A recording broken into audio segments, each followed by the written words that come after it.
Hello, everyone, and welcome to the pilot episode of Object Class Podcast, a show where your hosts, A Random Day and Captain Kirby, Hello. argue their way through writing for the SCP universe.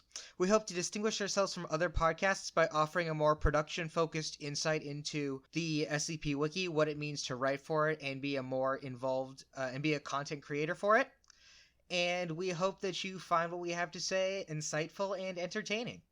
Yes, that is the goal. Insight and entertainment, largely through the lens of two people who have much more to say than we have any right to. Hopefully, you'll have come away learning something new about writing for SCP and have enjoyed learning in the process. And if not, you'll get to listen to us bicker, which apparently everyone enjoys. And boy, have we got a topic to bicker about today. We decided that for our pilot episode, we were going to talk about writing for groups of interest. That is, creating groups of interest, writing for them, and using one-off groups of interests. That is, groups of interest that will only ever appear in a single article. Or should they? All that and more, only on Object Class Podcast. We put an ad if we had ads. Basically. So, getting to the first topic, creating groups of interest. So, this is something where I have a bit of an edge on Kirby in that I have experience creating what is effectively 3 groups of interest. To my name, I've got the Pentagram. I created them and was responsible for a lot of brainstorming of aspects of their usage. I resurrected the Chicago Spirit. There was only one article, a hub that for a group that didn't exist before I came along, wrote an SCP and wrote a tale, and then got other people to do the same. And I also created the hub for the group of interest Prometheus Labs, as well as the GOI format for Prometheus Labs. So I do have some experience in creating group of interest from top to bottom. I've thought first we'd talk about sort of how pretty much every day, Kirby, someone jumps onto the site wanting to make a new group of interest. But in actuality, we get like one new group of interest a year. I can only think of 5 in the time I've been here. Anderson Robotics, Sarcasm, Wilson's Wildlife Solution, Ambrose Restaurants, and Gamers Against Weed. You could include Dado in there, or Data, or however it's pronounced. I honestly forget. You could include that in there. That's effectively a group of interest at this point. Well, there are a few others. There's Dado, there's Deer College, Three Moons Initiative. There's actually a lot more groups of interest than I thought. Definitely more than, so maybe like 2 new GOIs a year. Yeah, it's not as frequent as people coming to the site would expect, mostly because it's easy to think of a name and like an idea, but it's hard to make that idea actually take off and to get other people to write for it because, well, you actually have to get someone else to write for it who's not you. We have to consider what reason does one have to actually create or write about a group of interest.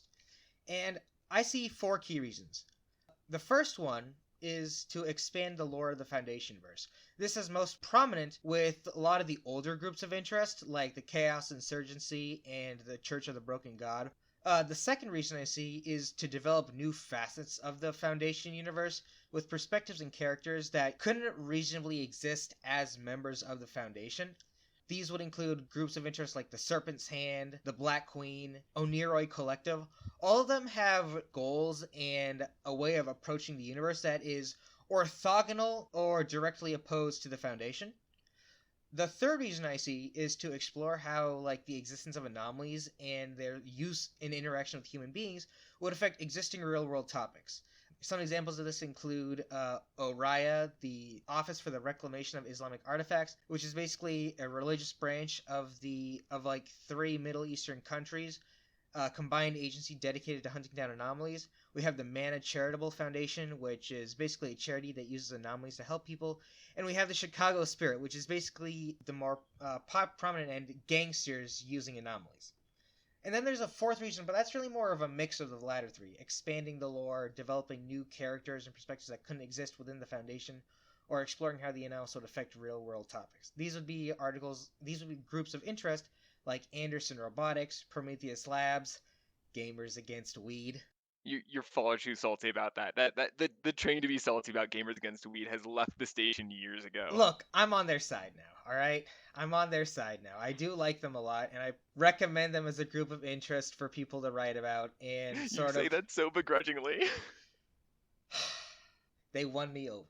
I'll also note, though, that while these are a lot of reasons why groups of interest end up being expanded on, the group of interest isn't invented so much as idea in mind to create a full group of interest with a hub and a bunch of articles. A lot of the stuff that I see starts as a group of interest that very directly serves one article, but in a way that kind of gives you a little bit of world building to work off of. The two articles that I think represent this best is 3466, which was the first Wilson's Wildlife article, where Wilson's Wildlife, in that article, there's a little bit of world building, but mostly they exist to give you this new lens into the anomaly of these Burger King birds that the core article is about. And the article is about mostly that anomaly and telling that story. It just introduces this new group of interest to accentuate that specific story, and then from there people were interested and they took off. The other article and group of interest that started this way, at least from what I could tell, there wasn't much future planning that went into it, is 3521, the first Dado article. Dado was very much in that article there to complete the Dado joke. And then people realized that you could build this character and to kind of create more jokes in this genre. And from there, that's how that group of interest kind of exploded off. Yeah, it is pretty interesting how Dato is effectively a quasi group of interest, even if he doesn't have his own tat, or even if he doesn't have his own hub. He does. Oh, You don't really. God, he has Yeah, a Dado tag. had a hub. No, I was Dado trying to come had up with a hub for reason like for a why. year. I was trying to come up with a reason for why, but no, Dado has a tag, a hub. By all accounts, he should be a group of interest. So it's funny that his creator explicitly denies that he should be one, and tries to push him away from that. Dado is not on the group of interest page. I think it's largely because of the way that Dado is attempting to be kind of constrained a little bit more, because you can't really stop people from writing for a group of interest or a character like that. But you can kind of encourage a certain view of it. And I think the view that creator DJ Cax is kind of attempting to create is that writing Dado is more of a character that has a stricter interpretation than other groups of interest, which usually have a lot more tendrils and a lot more different interpretations. But that's just a guess. That's not that's not coming from the creator himself. That's just my guess from seeing the articles come up and various people's reactions to those articles. Yeah, that's fair. I guess there's actually a real fourth reason to create a group of interest. Not necessarily expand upon it, but very specifically to create one. If you need a reason to bring together a group of people to coordinate their actions, then you can create a group of interest to serve as a backstory. The reader sees, oh, this is a group of interest, and thinks, okay, that's why they're together. They're trying to do X, Y, Z.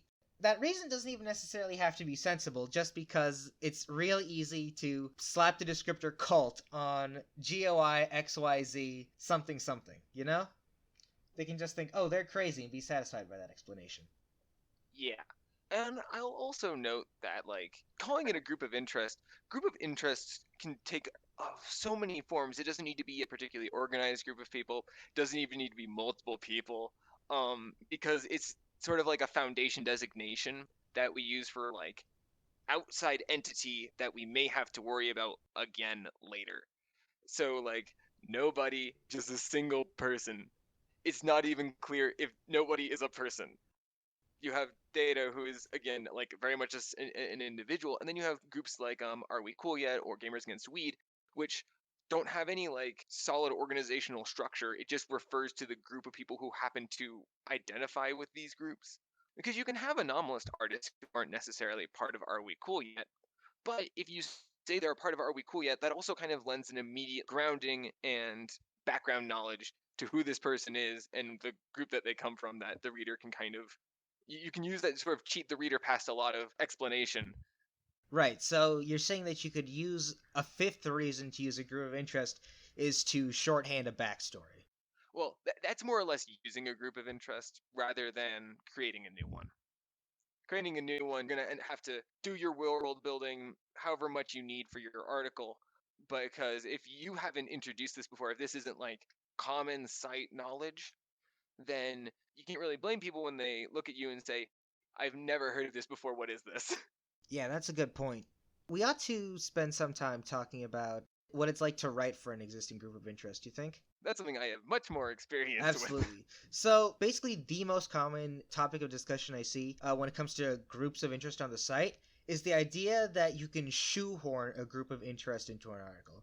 So I feel like shoehorning has sort of a I know it when I see it definition, but do you think you can offer any insights into like what it means to incorporate a group of interest well into an article? Do you have any rules of thumb that you use to make that happen? So usually when I am putting a group of interest in an article, it's for one of a few reasons. I have a specific idea that I want to use to expand the lore of a certain group of interest. Now that kind of comes down into a number of different facets, whether it's just expanding the lore straight up, offering a new interpretation, or something like that. Then there's times where I feel like I need some sort of justification for a certain part of an article. Um, and I need an actor in the article that doesn't necessarily need to be a core piece, but I need it to make sense. I don't necessarily need to go into a lot of detail as to who these people are as long as the reader knows. Right, you're using a group of interest to sort of contextualize your piece in a way that explains how it could exist. Yeah, yeah. And that's another time that I tend to use groups of interest. And then lastly, using groups of interest to very explicitly actually this is going to end this is the rewording of I guess my first point, but I think it's kind of important to bring it explicitly. If you are using a group of interest specifically for its themes, there's a lot of fifthist articles that do this where you don't really need the article to be fifthist to work. I think a good example of this is 3512. 3512's core plot and theming doesn't necessarily need to be tied to fifithism. It's an article about pickup culture and date rape to some extent. Oh, yeah, yeah, yeah, I know which Um, one you're talking about. For yeah, yeah. 3000 It's the contest. Peaceful article. It's the best article from 3KCon, and it's a shame it didn't win, so on and so forth. It Um, was certainly a good article, I'll give you that a much. shame It it was didn't win. it was a very good article, yes. So getting back to why you brought But up yeah, 3512. my point being that 3512 doesn't necessarily need to be fifthist, but by introducing the idea that the individual who is tied to a lot of these events is part of that group of interest, you get a lot of themes that weren't necessarily tied to it before. You get a lot of the crazy cult themes which you didn't have before. You get a lot of the Scientology vibe to it, because before there was a heavy theming and a heavy vibe and tone of really creepy pickup artist. But then by introducing the fifithism, that kind of stacks on top of the escalation to really enhance how insane this is, which at the end of the day does a very, very good job of contextualizing and amplifying how terrifying the underlying concepts are of the pickup artistry and date rape and all of that jazz. It takes a lot of those core ideas to another level when you contextualize them in the mind of an insane person. The themes of fifithism essentially amplify the horror themes in 3512. Yeah, yeah.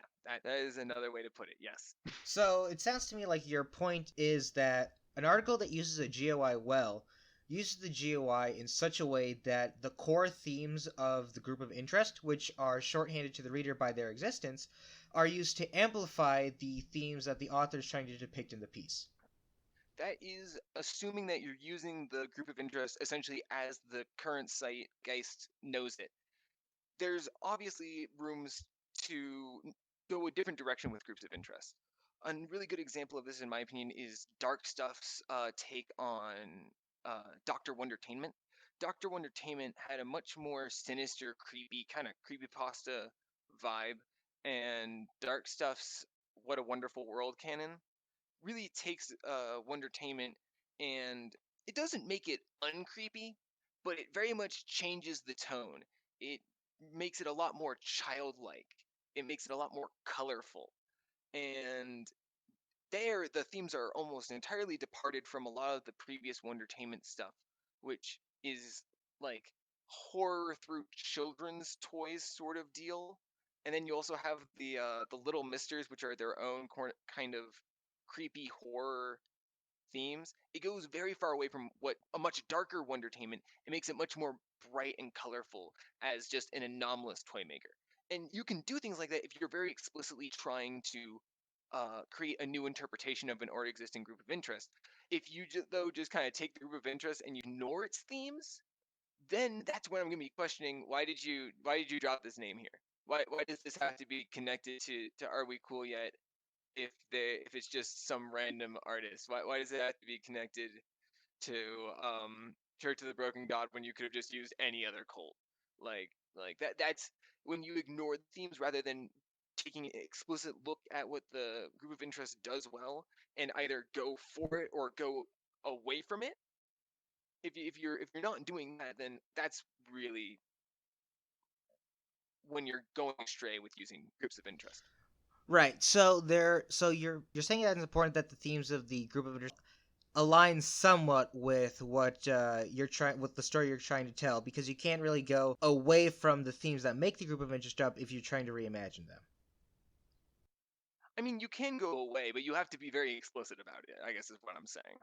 You have to know that's what you're doing. You have to be making a very purposeful attempt at that. Otherwise, it'll just feel like a misuse of the group of interest. Right. So I do think it's worth talking a little bit about sort of like reimagining groups of interest or recontextualizing them in a way, because I do think I have experience doing that with like my work for the Chicago Spectre, sort of reimagining them as like futuristic urban fantasy cyberpunk instead of like 1930s noir. And so I made a deliberate choice in the first tale to name them after the Chicago Spirit. I tweaked the name slightly to Spectre to indicate a more sinister vibe to the name rather than like beer. It's more focused on like theming of ghosts. I felt that the core idea of the group of interest, that being anomalous crime, was sufficiently cool enough that it could be transported out of its past context in the themes of like 1930s noir and gangster and moved into a more contemporary style, that being cyberpunk and urban fantasy. A more popular example of this reimagining, though, would be the Church of the Broken God.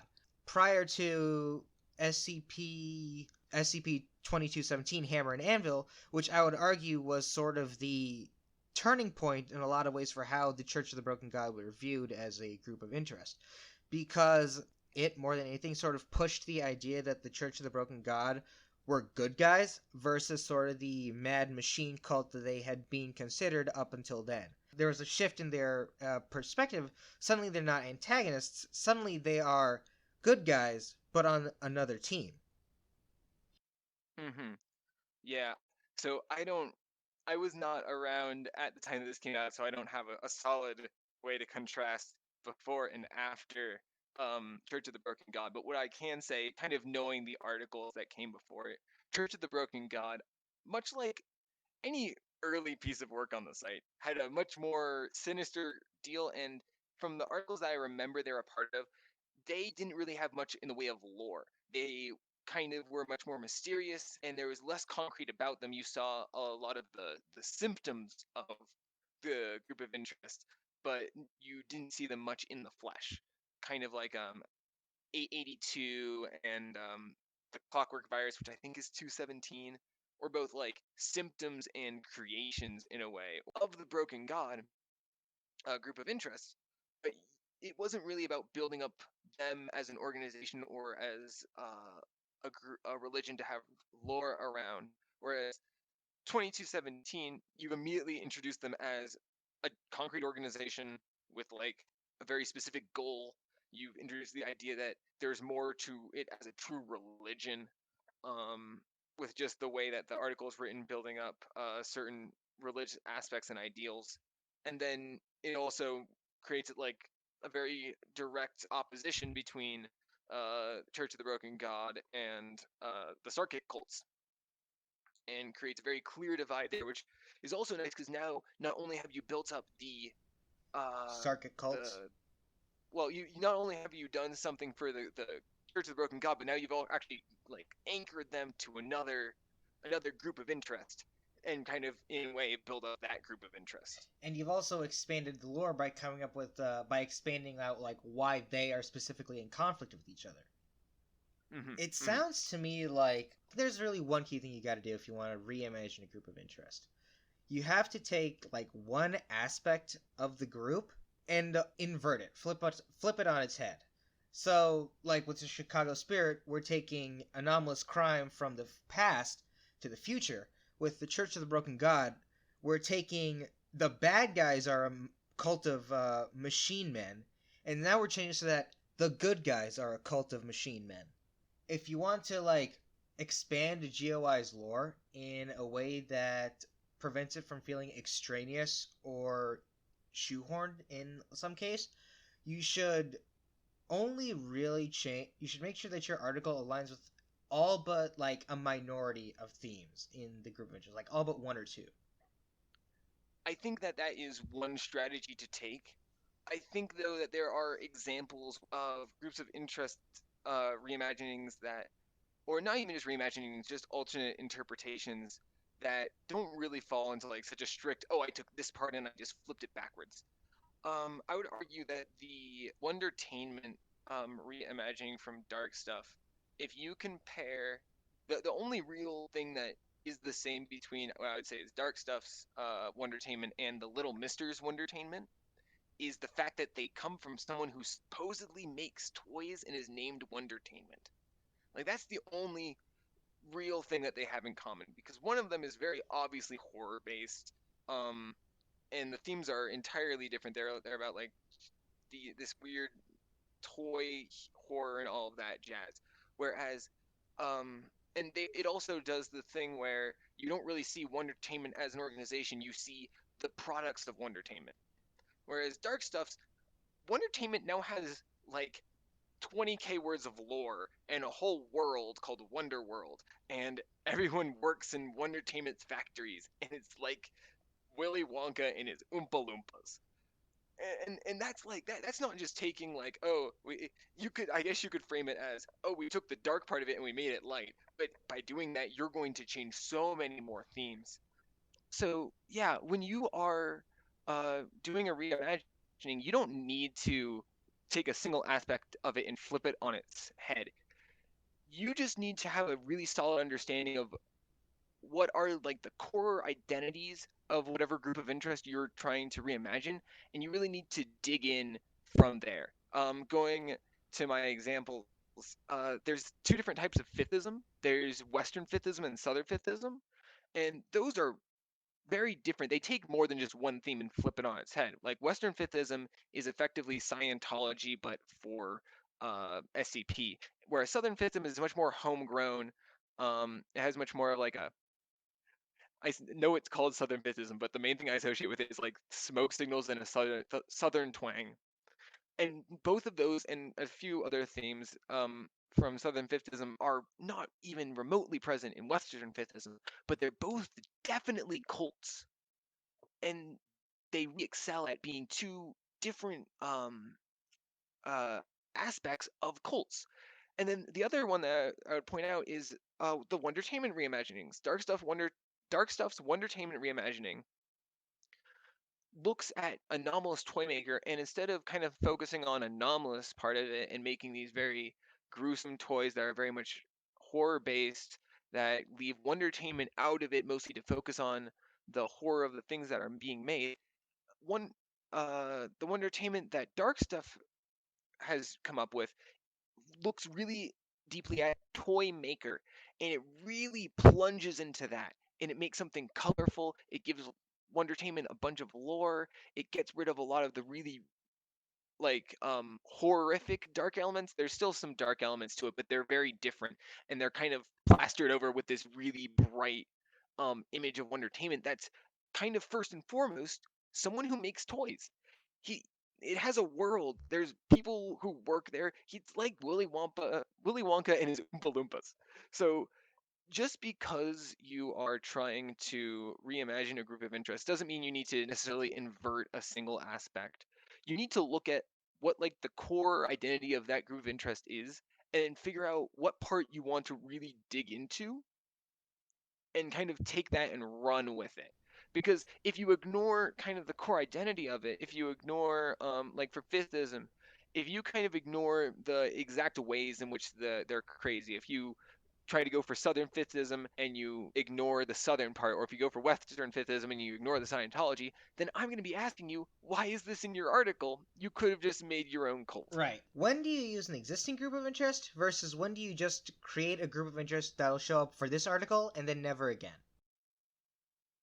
There's one time that I very explicitly did this myself, and that was when I wrote 4877, which is called 9.8 meters per second squared. And I like that one. for that article, I very explicitly knew that there's a very specific theme that I wanted to explore, and I knew I kind of wanted a cult-like vibe to it, but I looked at like the groups of interest. I looked at Fiftheism, I looked at Church of the Broken God, and I kind of said to myself that they didn't quite follow the themes and the structure that I wanted for what I wanted to do. So here, like when creating a one-off, it was me having a story and deciding that in order for that story to work, like I had an actor that needed to consist of this group of people that were doing this thing, this flight school thing. I realized that in order for it to work, I should just do it myself. I shouldn't try to work off of someone else's pre-existing work. I should build it from the ground up. I should give it its own name, its own identity, so that way it will serve my story the best. Like when I write stories that don't start from an idea I have for a GOI, I tend to write my own thing because that way I will make sure that it works the best for what I want the story to be. Yeah, I like that. Basically saying that you're focused on crafting a GOI that exactly complements the themes you want rather than complementing most of them. You want a more custom fit, as it were. Yeah, I want to make sure this story is as tight as possible. And by maybe using an already existing group of interest, I might have to jump through a few more hoops to make it really It's funny you quick. phrase that sort of in a way of being lazy. That's how I tend to approach writing one-off group of interest. When the article I'm trying to write has themes or tones that like either cannot sustain themselves for more than one group of interest, but still require what can be considered a group of interest, or alternatively something that's just like too dumb to saddle onto a group of interest, or conversely, something that I don't want to be saddled by associations with an existing group of interest. So, the most recent one that I've done in this vein would probably be SCP-4950, is a short article that details one agent's undertaking to prevent a small cult in the middle of nowhere, from summoning a nanomachine gray goo god that will swallow the world in smaller copies of itself Via Fortnite. via Fortnite. Yes. And so Don't be ashamed. I'm not. You wrote it. You posted I'm not it. ashamed of it. It's the punchline. You're ruining the punchline. Oh, I thought you were done. Worst case scenario, I'll edit this part out. But to wit, 4950. The reason that I created a whole new group of interest for it, this is a very specific kind of humor. It's a more topical sort of humor than most people sort of like in an article. And so for that reason, rather than sort of saddle an existing group of interest to this topical humor, and also because I needed context of coordination, I created a one-off group of interest called People of the Lie. There's no real meaning to the name, there's no real meaning to the number, that I'm willing to admit, but I created the group of interest to come up with a reason to put the people together who made it happen. Yeah. Kind of like an excuse. Exactly, yeah. I needed an excuse to bring all these circumstances together, but I didn't want to saddle any group of interest with this article, even though I can think of like 3 off the top. Well, one very specific group of interest off the top of my head. I didn't want to saddle them with that. So I just created a one-off. Yeah. And again, there's so many groups of interest that start off as a one-off because, like, at least when I see people try to create groups of interest, the groups of interest that I notice actually take off the most are usually ones that were not intended to take off, that were intended as a one-off. And then they just kind of explode from there. I think it's kind of important because if you don't if you're not trying to fit your group of interest, your custom group of interest, to the article you're writing, there's a reasonable chance you'll end up just not creating an interesting article, especially if you're doing a lot of stuff that involves extraneous world building that doesn't really get to the point. If you are kind of dancing around the core conflicts and themes of your articles to just include a bunch of information about this cool group of interest you have in mind, there's a reasonable chance that the audience won't be as invested because they won't be as invested in the article, and then by virtue, no one will be interested enough to write for it, and therefore it'll never pick up steam. Like, there's nothing to stop you from just continuing to write for your pet group of interest. There's a ton of people who do that, and it's respectable and fine.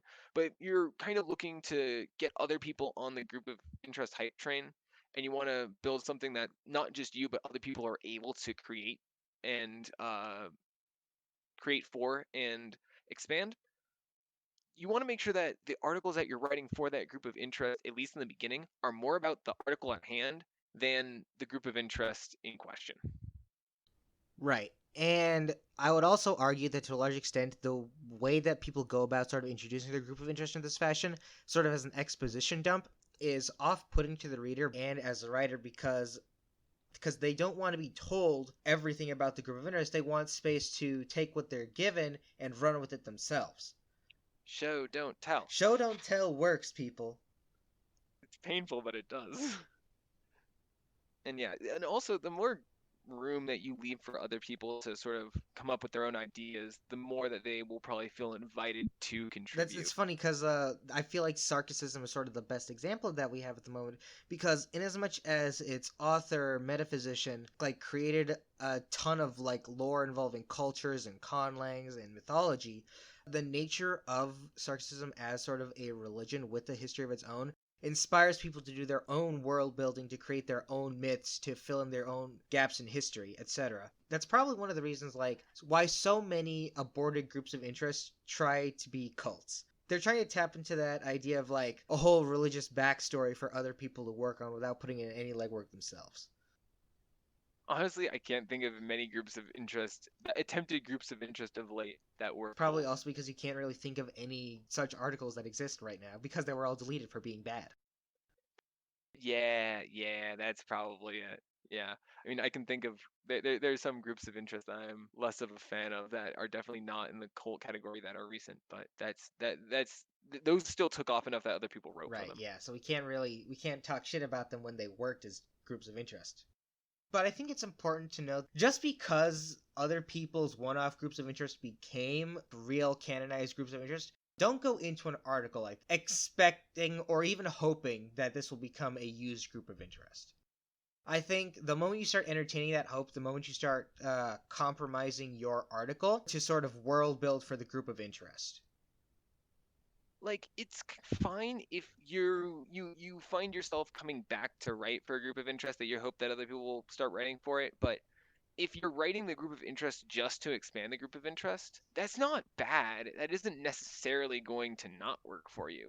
It's just that from my experience of reading articles that are working for the group of interest rather than for the core story, I tend to not feel as invested in those because it doesn't tell me as much about the story that I've come here to read. Right. Like, it's a question, it's a hard question of just like figuring out how to do good world building in an article in general, because world building a lot of the time, unless you're explicitly world building around very specific conflict originally talking about, if you're trying to just world build in general, you're going to find yourself probably going off on tangents if you're not careful. And if you're sticking to the strict conflict that you're dealing with, it doesn't feel as much like building. It feels more like you're just giving context to the story that you're telling right in front of me.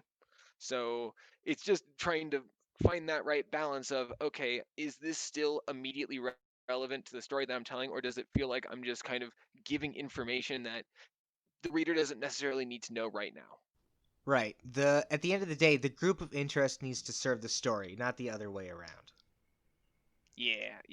Until eventually you have enough stories that your group of interests has an identity, and then you can start writing stories for the group of interest. But even then, you're explicitly choosing that group of interest for that It's a story. hell of a process, really. I'm not sure I have too much else to say about groups of interest other than to complain about groups of interest I don't like, but that's not really what this kind of podcast is about. We're at the Yeah, the only people we're flaming here are each other. exactly. We're at about the 45-minute mark, so I think that's a good place to wrap up this pilot episode of Object Class Podcast. Yeah, yeah. I guess just one thing to kind of leave on for this. If you have in your head that you want to create a group of interest, that's not necessarily a bad thing. And you can still go about trying to do that. Just make sure that when you're writing an article, you are making sure that your article is about the story in front of you and that you don't get lost looking down the road at, oh, I will have this fantastic hub and everything. Focus on this current article, make sure that it's great, and then maybe other people will agree and contribute. Don't forget, the reason you're creating a group of interest is because you want to tell a better story. Yeah. And on that note, ladies and gentlemen, thank you for listening to Object Class Podcast.